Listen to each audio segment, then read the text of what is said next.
नमस्ते बच्चों, आज हम संघर्षकालीन भारत 1206 से 1757 पढ़ेंगे। जैसे हमने कल पढ़ा महाराणा प्रताप के बारे में, महाराणा प्रताप के बारे में पढ़ने के बाद में पढ़े रावचंद्र सेन के बारे में। रावचंद्र सेन मारवाड़ के जो शासक थे मालदेव, उनके छोटे बेटे थे। रावचंद्र सेन का जन्म हुआ 16 जुलाई 1541 को। पिता मालदेव, माता का नाम था झाला रानी स्वरूप देव। राज्याभिषेक हुआ इनका 31 दिसंबर 1565 को। बड़ा भाई राम जो था वो, उन्हें जब सिंहासन प्राप्त नहीं हुआ तो वह अकबर की जो है शरण में चला गया और शाही सेना की मांग करने लगा। अकबर इसी की फिराक में था और अकबर ने 1564 ईस्वी को हुसैन कुली खां के नेतृत्व में जोधपुर पर आक्रमण करने के लिए सेना भेजी। हुसैन कुली खां के आक्रमण का जो है प्रतिरोध इन्होंने किया, लेकिन फिर भी हुसैन कुली खां वहाँ पर विजित हुए और उन्होंने जोधपुर की रियासत को अपने राज्य में मिला लिया। इसके बाद में 1570 में नागौर में जो अकबर का दरबार लगा हुआ था, रावचंद्र सेन वहाँ पर उपस्थित हुए, लेकिन अपने प्रतिद्वंदी उदय सिंह को वहाँ पर देख करके अकबर से बिना मिले ही वापस जो है आगे। इस बात का पता जब अकबर को चला तो अकबर ने बीकानेर के जो राजा थे राय सिंह, बीकानेर के राजा राय सिंह, उनको जोधपुर का अधिकारी नियुक्त कर दिया। जोधपुर की जागीर जो थी राय सिंह को दे दी गई। राय सिंह जो है सेना लेकर के चंद्रसेन के ऊपर आक्रमण करने के लिए सबसे पहले इन्होंने आक्रमण किया बहादुर जोन पर। रावचंद्र सेन ने यहाँ पर शरण ली। जब बहादुर जोन पर मुगलों का अधिकार हो गया तब वह पहुँचा सोजत। सोजत के ऊपर जब मुगलों का अधिकार हो गया तो वह फिर पहुँचा सिवाना। रावचंद्र सेन सिवाना चले गए।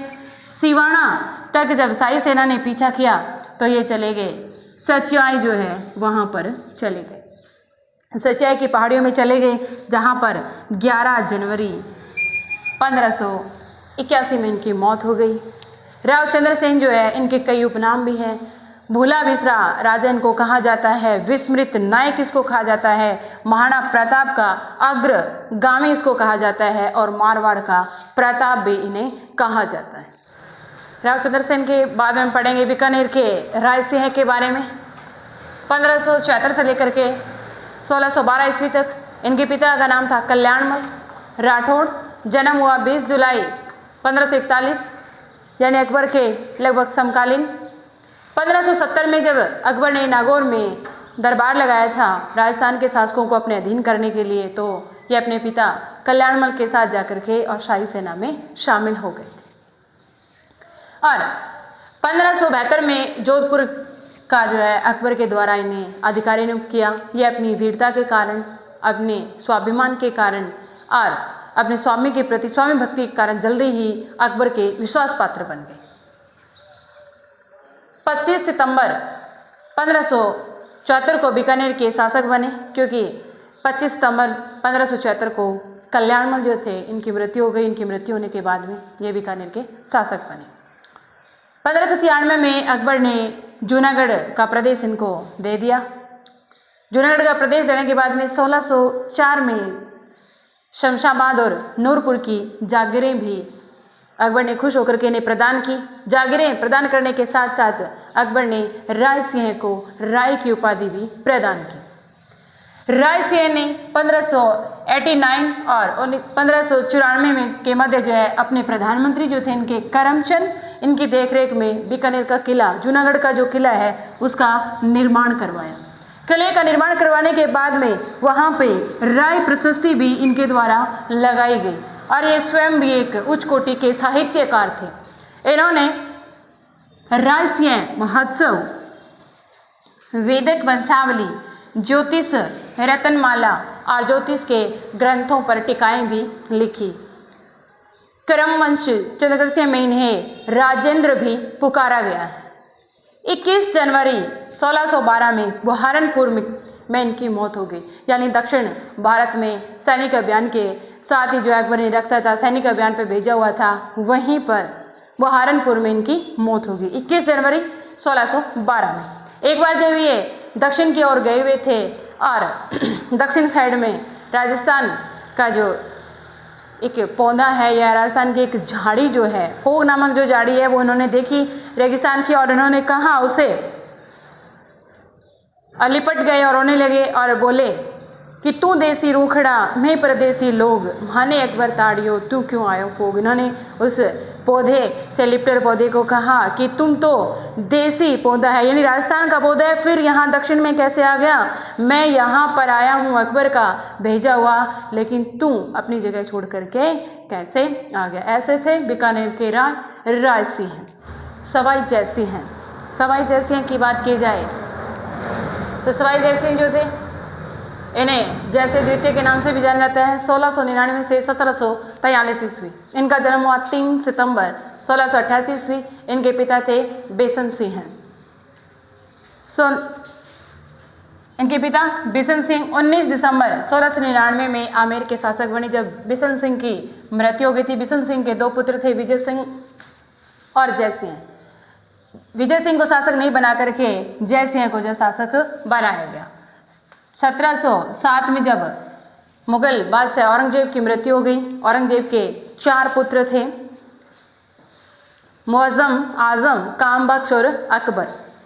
अकबर जो पुत्र था वो पारस चला गया था, कामबख्श को राजा बनने की कोई इच्छा नहीं थी और पीछे बच गए मुअज्जम और आजम। मुअज्जम और आजम सत्ता प्राप्ति के लिए इन्होंने संघर्ष किया और जो युद्ध हुआ जिनमें आजम का साथ दिया गया जय सिंह के द्वारा, जाजाऊ नामक स्थान पर जो युद्ध हुआ था मुअज्जम और आजम के मध्य, जिसमें मुअज्जम जो थे वो विजयी रहे। मुअज्जम ने अपनी ओर जय सिंह के भाई विजय सिंह को अपनी ओर मिला लिया था और मुअज्जम बादशाह बना, बहादुर शाह प्रथम के नाम से शासक बना। इसने शासक बनते ही विजय सिंह को आमेर का शासक नियुक्त कर दिया था। जब इसे आमेर का शासक नियुक्त कर दिया, अब जैसे रह गया, जय सिंह को इसने एक सूबेदार जो है वो बना दिया। जय सिंह सत्ता प्राप्ति के लिए इसने अमर सिंह के साथ में एक समझौता किया जो कि देबारी समझौते के नाम से जाना जाता है। इस समझौते की शर्त क्या रखी गई थी? अमर सिंह ने कहा था कि इसकी जो अमर सिंह की जो पुत्री थी चंद्रकुंवरी, उसकी शादी जो है जय सिंह के साथ करवा दी गई थी और शर्त यह रखी गई थी कि भविष्य में आमेर का जो शासक बनेगा तो इसकी पुत्री चंद्रकुंवरी से उत्पन्न जो भी पुत्र होगा वही भविष्य में आमेर का शासक बनेगा। यह शर्त जय सिंह ने मंजूर की। जब इस बात का पता बहादुर शाह को चला तो वैसे काफ़ी नाराज हुआ, लेकिन कुछ समय बाद फिर से जो है इसके साथ ही मिल गया और इसे जागीरें प्रदान कर दी।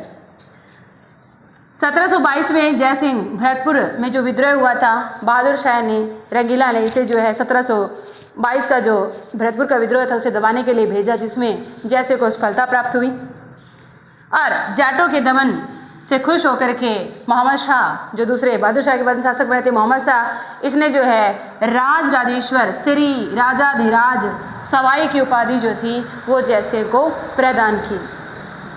इसके बाद में सवाई जय सिंह ने जो है नक्षत्रों की गति की गणना करने के लिए ज्योतिष विद्या पर आधारित जय सिंह कारिका नामक एक ग्रंथ लिखाया कि नक्षत्रों की गणना किस तरह से की जाएगी। उनकी गणना के लिए ज्योतिष विद्या पर एक टीका लिखवाई, एक ग्रंथ लिखवाया जय सिंह कारिका, और 5 वेधशालाओं का भी इसने निर्माण करवाया। भारत के विभिन्न हिस्सों में 5 वेधशालाएं, जिसमें सबसे बड़ी हैं जयपुर की वेधशाला, जयपुर, दिल्ली, मथुरा, बनारस और उज्जैन। ये 5 वेधशालाएं जयपुर, दिल्ली, मथुरा, बनारस और उज्जैन, जिसे जयपुर की जो वेधशाला सबसे बड़ी है और इसे विश्व धरोहर की सूची में जो है शामिल भी कर लिया गया है। जयपुर नगर का निर्माण जो है, जयपुर की नींव जो है रखी गई सवाई जय सिंह के द्वारा, इसी कारण जो है जयपुर का नाम जयपुर है। 1740 में यह करने के लिए जल महलों का निर्माण करवाया। सवाई जय सिंह अंतिम शासक था जिसने हिंदू पद्धति से यह करवाए थे। 21 सितंबर 1743 को रक्त विकार से इसकी मौत हो गई। अमर सिंह राठौड़, अमर सिंह राठौड़ जो थे जोधपुर के महाराजा गज सिंह के पुत्र थे। गज सिंह के 3 बेटे थे, जसवंत सिंह, अमर सिंह और अचल सिंह। अचल सिंह की मृत्यु हो गई थी और उसके बाद में बच रहे थे अमर सिंह। अमर सिंह एक पराक्रमी स्वाभिमान व्यक्तित्व के धनी थे और गज सिंह ने जो है इन्हें राजा बनाने चाहा, युवराज बनाना चाहा, लेकिन अरारा नाम की पासवान जो थी उनके कहने पर अमर सिंह को गज सिंह ने राज्याधिकार से वंचित कर दिया। इसी से दुखी होकर के अमर सिंह जो है वो चले गए शाहजहां के दरबार में। शाहजहां के दरबार में चले गए। शाहजहां ने इनकी पराक्रमी और स्वाभिमानी और स्वामी भक्ति से प्रसन्न होकर के इन्हें जो है राव की उपाधि प्रदान की। एक बार अमर सिंह राठौड़ जो थे 15 दिन तक दरबार में अनुपस्थित रहे। शाहजहां ने जब उन्हें बुलावा भेजा तो तुरंत वो हाजिर हुए और शाहजहां ने पूछा कि आप 15 दिन तक अनुपस्थित क्यों रहे, तो उन्हें सीधे शब्दों में जवाब दिया कि मैं शिकार खेलने के लिए गया था और जुर्माना अदा करने के लिए तैयार हूँ और मेरी संपत्ति जो है मेरी तलवार है। इस बात पर सिलावत खां ने उन्हें गंवार कहा और उन्हें गुस्सा आ गया और उन्हें तुरंत ही सिलावत खां को मार दिया और टूट पड़े शाहजहां पर। शाहजहां जो है लाल किले की ओर जिराना महल की ओर भाग गए। इसके बाद में अर्जुन गौड़ जो है इनाम के लालच में आए और उन्होंने अमर सिंह राठौड़ को मार दिया। अमर सिंह राठौड़ की मृत्यु के बाद में लाल किला जो है उसका बुखारा द्वार जो है उसे बंद कर दिया गया और वही द्वार जो है अमर सिंह फाटक के नाम से कहलाए। काफ़ी वर्षों के बाद तक इसे जो है बंद रखा गया और एक अंग्रेज अधिकारी जो थे 1809 में जॉर्ज स्टिल नामक अंग्रेज अधिकारी, इन्होंने इस दरवाजे को खुलवाया। इसके बाद हम पढ़ेंगे मराठों का इतिहास। भारत के पश्चिमी दक्षिणी भाग में स्थित दक्कन के पठार को संप्रति महाराष्ट्र जो वो कहा जाते हैं, महाराष्ट्र के जो निवासी थे वो परिश्रमी, साहसी, छोटे कद के, मजबूत शरीर काटी वाले होते थे या होते हैं। ये गुरिल्ला युद्ध में कुशल, दुश्मनों पर छिप करके वार करने वाले मराठा जाति के लोग जो हैं या मराठा जो थे वो शत्रु से सीधा सामना नहीं करके छिप करके शत्रुओं पर जो है वार करते थे। हर संभव ये प्रयास करते थे कि आमने सामने जो शत्रु से मुकाबला नहीं करना पड़े। छत्रपति शिवाजी 1627 से 1680 ईस्वी। शिवाजी के पिता का नाम शाहजी भोसले और माताजी का नाम जीजाबाई था। जन्म हुआ 20 अप्रैल 1627 को शिवनेर के दुर्ग में। इनका पालन पोषण जो है इनके पिता शाहजी भोसले के द्वारा नहीं करके इनकी माता जीजाबाई और इनके दादा जो थे कौंडदेव और इनके गुरु स्मृत गुरु रामदास के निर्देशन में इनका पालन पोषण हुआ। सभी विद्याओं की ने जो है शिक्षा दी गई। 12 वर्ष की अल्प आयु में ही शिवाजी ने अपने पिता से पूना की जागीर प्राप्त कर ली।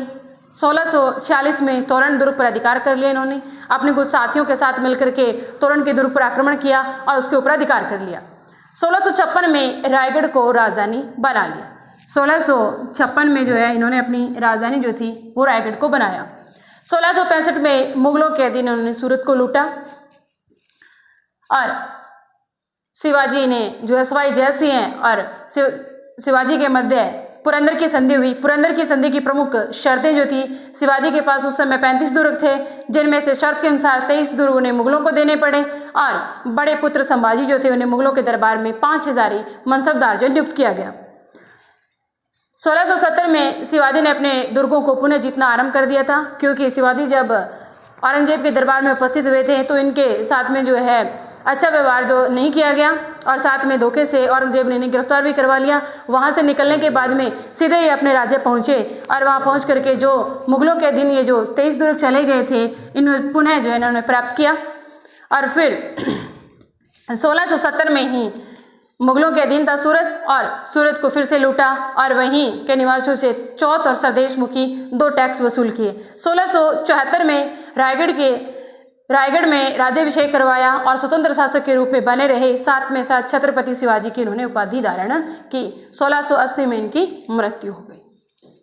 बाद में हम अध्ययन करेंगे वीर तानाजी राव मालुसरे का। वीर तानाजी राव मालुसरे जो है त्याग की प्रतिमूर्ति, वीरता की प्रतिमूर्ति थे। शिवाजी के घनिष्ठ मित्र थे, शिवाजी के प्रमुख किलेदार भी रहे। शिवाजी का प्रत्येक कार्य ये प्रमुखता से करते थे। एक बार जब इनके पुत्र की शादी हो रही थी और शिवाजी का संदेश गया कि हमें जो है किसी दूसरे दुर्ग पर आक्रमण करना है, तो ये बीच में छोड़ करके और शिवाजी की सहायता के लिए आ गए। 1670 में इन्होंने कोडाना की लड़ाई में अपनी महत्वपूर्ण भूमिका अदा की। एक बार माँ जीजाबाई जो है कोडाना के किले की ओर देख करके उन्होंने कहा कि ये किला अगर हमारे अधिकार क्षेत्र में आ जाए तो कितना अच्छा है। उसी समय तानाजी राव मालुसरे ने कहा कि कोडाना का किला मैं जीत करके लाऊंगा और अपने साथ 342 सैनिकों को लेकर के और रात्रि के समय ये कोडाना किले की ओर बढ़ गए। उसी समय कोडाना किले के ऊपर जो मुगलों का अधिकार था और वहां पर 5000 सैनिक विद्यमान थे उदयभान राठौड़ के नेतृत्व में। लेकिन अंत में वीर तानाजी राव मालुसरे ने उस दुर्ग पर अधिकार कर लिया। इस युद्ध में तानाजी वीरगति को प्राप्त हुए और इसी संदर्भ में शिवाजी ने कहा कि गढ़ तो जीत लिया लेकिन सिंह जो है वो मारा गया। तो ये था मराठों के इतिहास के बारे में, इसको आप देख लेना।